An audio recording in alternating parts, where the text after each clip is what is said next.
Bonjour à tous, bienvenue sur Kaizen Invest. Aujourd'hui, je vais vous parler des SCPI et ma répartition par SCPI. Donc pour l'instant, si vous avez regardé ma dernière vidéo, j'ai investi 10 215 euros sur Quorum Origin, donc ça fait 9 parts, et j'ai reçu un abondement de 3%. Donc ça me fait 10 500 euros en tout environ pour 9,27 parts. Donc pour l'instant, je n'ai encore pas le délai de jouissance, mais ça va bientôt arriver en janvier. Donc je vais toucher mes premiers loyers sur cette SCPI. Et je compte compléter avec d'autres SCPI, car Quorum Origin est surtout exposé au secteur de bureaux. Donc dans les SCPI, il y a plusieurs secteurs différents. Donc il y a les bureaux, les commerces, santé, éducation, logistique, locaux d'activité, résidentiel et hôtellerie, et après autres loisirs.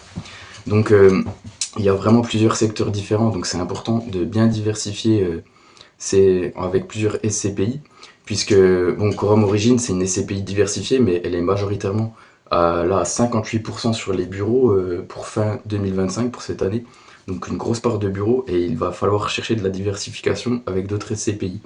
Donc moi, pour la prochaine SCPI que je compte acheter, c'est Hirokozen, pour un montant de 5100 euros, puisque c'est le minimum de la première souscription sur Lovinvest en tout cas.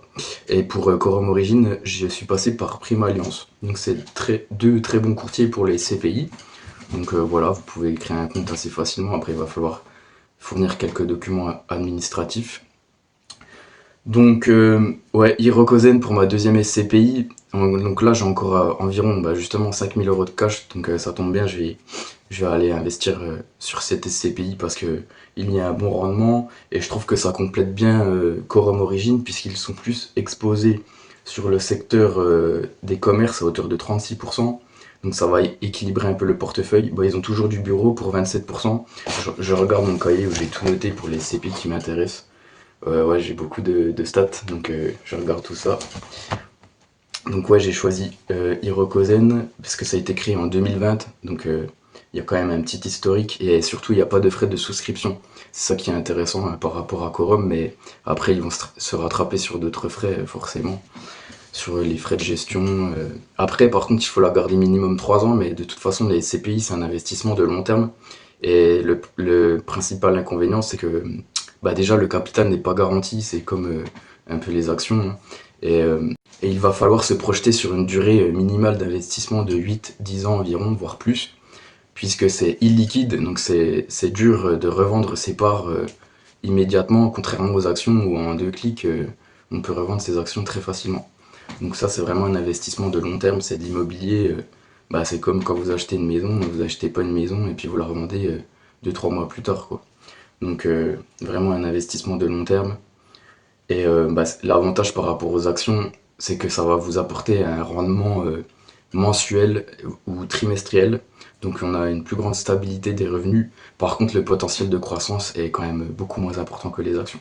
Donc c'est pour ça que moi, je vais pas mettre une grosse part de mon patrimoine dans les CPI pour l'instant, car j'ai que 32 ans et je suis toujours en phase d'accumulation de capital. Donc là, après, je trouve que c'est quand même motivant de pouvoir avoir un petit revenu complémentaire pour, prochainement. Donc là, je vise 100 euros par mois net avec mes investissements en CPI. Donc pour l'instant, 10 000 euros sur Quorum environ, donc 5 000 euros sur Hiroko. Et l'autre SCPI que je compte acheter, ça va pas se faire cette année, mais pour l'année prochaine, c'est Remake Life à hauteur de 2500 euros. Donc c'est une SCPI créée en 2022, donc assez jeune. Il y a aussi Transition Europe qui m'intéresse, mais le problème c'est que le premier montant à investir est de 5000 euros et je trouve que c'est beaucoup pour une jeune SCPI, donc je préfère attendre et investir plutôt dans Remake Live. Et Remake Live, je trouve que ça complète aussi bien, puisqu'ils ont plus de santé et éducation à hauteur de 24% par rapport à Hiroko et Quorum. Et ils ont aussi un peu de résidentiel, mais très peu, 3,74%. Donc voilà pourquoi je compte investir dans ces 3 SCPI diversifiés. Donc Quorum, numéro 1 que j'ai déjà fait, Hirokozen que je compte faire prochainement pour 5000 euros, et Remake Life pour environ 2500 euros. Donc 3 SCPI diversifiés. Là j'aurai une bonne répartition en Europe et en France, car Hirokozen investit quand même une grande part en France, et Remake Live, donc Hirokozen 35% en France, et Remake Live 24,50% pour les données que j'ai actuellement. Donc je pense que c'est quand même important d'avoir une petite exposition en France et de ne pas être totalement 100% Europe, même si la fiscalité n'est pas très avantageuse pour nous. Mais si on regarde les rendements de Remake Live et Hirukozen, ils ont des très bons rendements nets. Donc il n'y a pas de souci à avoir un petit peu une petite part en France. Donc ensuite, donc voilà, là c'est ce que je projette d'investir donc pour mes 3 SCPI diversifiés. Et ensuite je vais chercher des SCPI avec une spécialisation. Donc là je compte acheter aussi, pas cette année mais certainement l'année prochaine, Kia Neospierre. Donc c'est une SCPI 100% résidentielle et 100% en France.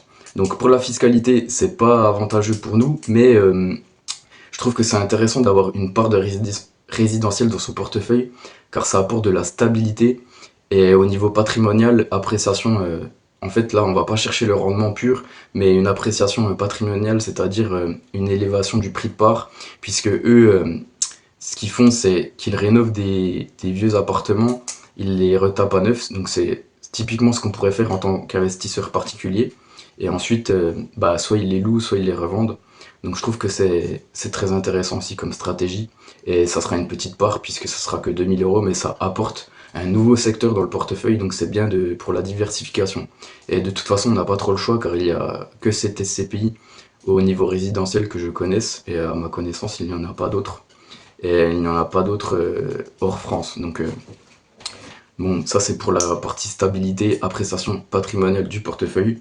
Je pense que ça peut être intéressant d'acheter une petite part de cette SCPI pour compléter tout ça. Et ensuite, celle que je compte acheter en spécialisé, c'est Login. Donc là, pour le coup, c'est 100% hors France, 100% Europe, et c'est de la logistique. Donc voilà pour la répartition de mon portefeuille. Donc là, je vais regarder, j'ai utilisé ChatGPT pour me faire un petit peu une part estimée pour chaque secteur. Donc là, ça ferait un investissement total de 22 100 euros. Donc c'est raisonnable, ça fait à peu près un livret A, donc tout à fait correct comme niveau d'exposition SCPI pour mon patrimoine. Et donc, alors ça donnerait 38,5% pour la part bureau, qui reste majoritaire, 24% pour les commerces, 9% pour santé éducation, 17,1% pour la logistique industrielle, 9% pour locaux d'activité production, ouais c'est un peu pareil, mais après c'est difficile parce que chaque SCPI utilise une typologie différente, donc c'est un peu difficile de vraiment catégoriser par secteur. Résidentiel 7,9% et hôtellerie loisirs 4,5%. Donc là on voit qu'il y a vraiment une bonne répartition dans plusieurs secteurs, donc moi c'est ce que je cherche. Après, bureau majoritaire, mais bon, historiquement, les SCPI ont toujours investi beaucoup dans les bureaux. Et d'ailleurs, petite parenthèse, moi je connais les SCPI depuis très longtemps, mais je n'ai jamais voulu investir dedans, car à l'époque, déjà, les frais de souscription étaient élevés. Il y avait un peu de rendement, on était autour de 4% net, puisque c'était que du français. Et grâce à l'arrivée de nouvelles SCPI, diversifiés et qui investissent plus en Europe, on a de bien meilleurs rendements et on a une stratégie de diversification qui est bien meilleure, puisqu'avant c'était que des SCPI de bureau 100% françaises et notamment en Ile-de-France, donc moi je trouvais ça vraiment pas terrible. En plus, à l'époque j'avais pas beaucoup de patrimoine et le rendement je trouvais ça nul, donc voilà, c'était vraiment plus pour les gros patrimoines je pense. Donc là on a de la chance d'avoir de nouvelles SCPI qui sont je trouve intéressantes. Et c'est bien pour équilibrer son patrimoine avec une stabilité des revenus mensuels, voire trimestriels par rapport à la bourse. Donc voilà. Donc voilà pour l'explication de mon allocation de portefeuille en SCPI. Pardon. Et donc j'espère que la vidéo vous aura plu. Dites-moi en commentaire si vous avez des stratégies pour votre répartition de SCPI, ça m'intéresse. Moi je suis quand même débutant dans les SCPI, mais j'ai quand même beaucoup potassé ces derniers temps pour avoir toutes les infos qui me manquaient et pour améliorer mon niveau d'expertise à ce sujet. Donc voilà, dites-moi dans les commentaires les SCPI que vous comptez acheter et abonnez-vous si vous voulez avoir plus de vidéos sur la finance. Prochainement, je vais refaire un bilan de mon portefeuille boursier. Donc là, en ce moment, ça chavite pas mal. J'ai une bonne petite correction de marché.